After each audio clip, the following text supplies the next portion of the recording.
Hey everybody, it's Chef Marae in the kitchen again, and today I'm going to show you how to make a spiced poached pear dessert.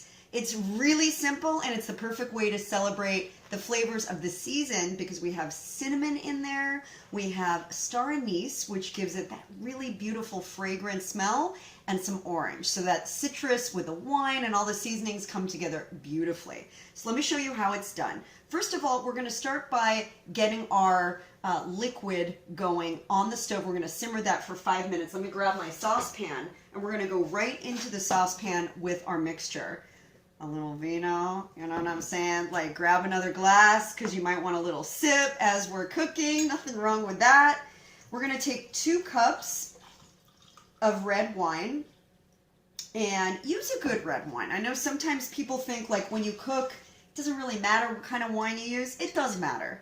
It does matter. So it doesn't have to be like, you know, $100 bottle of wine or something crazy, but something that you would want to sip on too.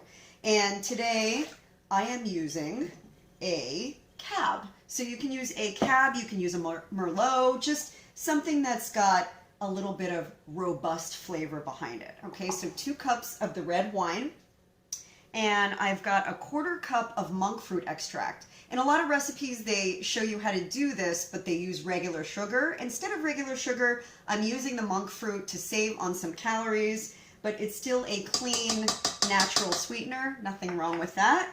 I'm going to add in a whole cinnamon stick. So nice and fragrant. Cinnamon stick going in. And I'm also going to add a star anise. I don't know if you've ever seen this before, but it literally looks like a star. And it has so much flavor to it. I'm going to put in just one of them because a little bit goes a long way. 1 into there. Sometimes people add clove. You can certainly add clove in there if you'd like to. No problem with that. And then I'm going to add in some orange peel and orange juice. But before I do that, actually it's tangerine to be specific.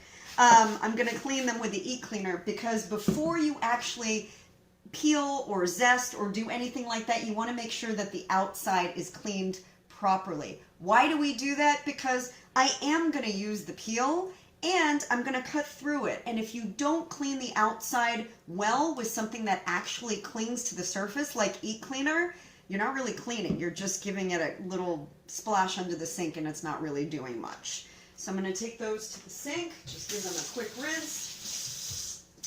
And then I'm going to take my knife and just take the peel off before I actually juice this. I want about 2 inches of peel. And that peel is where a ton of the flavor is, you guys.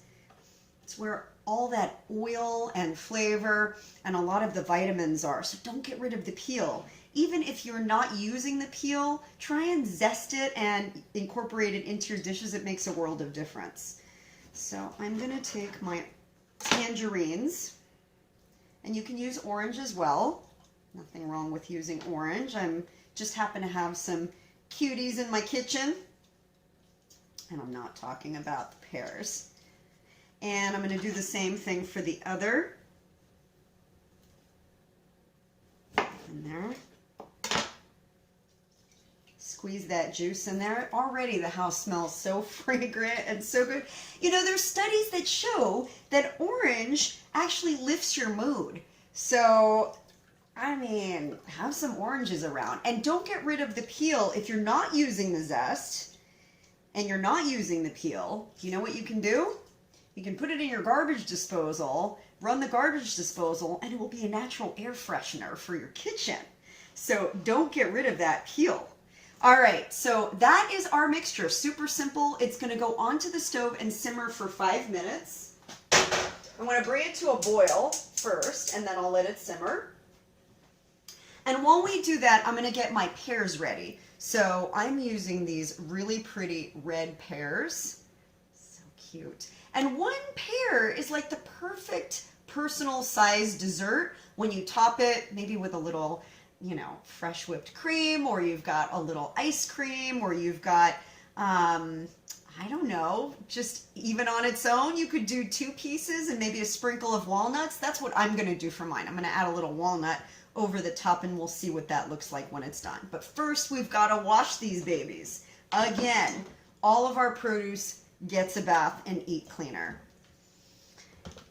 Doesn't matter, guys, doesn't matter if we're peeling or not, we still need to clean these properly. And in this case, we actually are going to peel them because the peel, although it's pretty and red, I want to get the flesh in there because the flesh soaking in that red wine is just going to be so gorgeous. So we'll let that sit for just a minute and we'll give it a quick rinse. Now, I'm curious, how many of you guys have actually tried Eat Cleaner? Let me see by a comment below. Let me know with like a fist bump or a heart or yes, I use Eat Cleaner. And let me know a little bit about your experience with it because I always love to hear from our customers. How long have you been a customer? What's been your experience with it? And if you've never tried Eat Cleaner before, let me tell you something. It's going to change the way you eat produce because not only is it going to remove over 99.9% of the pesticide residue, the junk that can carry bacteria that can really make you sick, it also helps your produce last up to 5 times longer. And I have shown a lot of videos and done a lot of demonstrations where I take my own produce, set it up in the refrigerator, and you can't believe how much longer it lasts. And I'm talking everything from berries to lettuce to spinach to, I mean, raspberries. You know, you look at raspberries the wrong way and they go bad. So if you can get extra life out of your berries and out of all of your fresh produce and not throw it away, that is just money back in your pocket. Not to mention, it's better for you. So my pears are ready to rinse. And I love these over the sink colanders. I use them all the time. I have a link for all of the appliances and little tools that I love on our website at eatcleaner.com. So if you ever have a question about what I'm using, you can usually get a lot of that information there. But I'm going to take my pears and just peel the sides of them, and then I'm going to trim the bottom so that they can sit in the pan without going sideways. And actually, my solution's already coming to a little boil, so I'm going to turn it down a little bit. And this is such a great dessert for the holidays because it looks gorgeous. Pears are in season. You've got all of the spices that are amazing and that fragrance in the house. Don't peel too much of your pear. Just like so. So you're going to take your pear and you're going to trim the bottom just about 1/4 of an inch or so that it's nice and flat and will sit in your pan upright like this. I'm going to do the rest of the pears, set them up in the pan, and I will show you what it looks like when they're all cooked in about 15 minutes, so don't go away. Okay, just FYI, before they go into the poaching liquid, this is what they look like. Keep the stems intact because it makes them look really cute. And I just leave a little bit of the pear skin around the stem. I don't know. I like the way that looks. All right, these are going to go into the liquid for 15 to 20 minutes until they're soft, but nice and fragrant and red. All right, they're going into the wine. So fine in the wine. It just smells so good. I think that you could probably prepare a bit of this poaching liquid and just let it go as a natural air freshener in your house. Oh no, I lost a stem. Oh well, she's still going in. Last one in. Into the pool. All right, guys, my pears are done and it smells amazing. And this is what they look like when they're finished.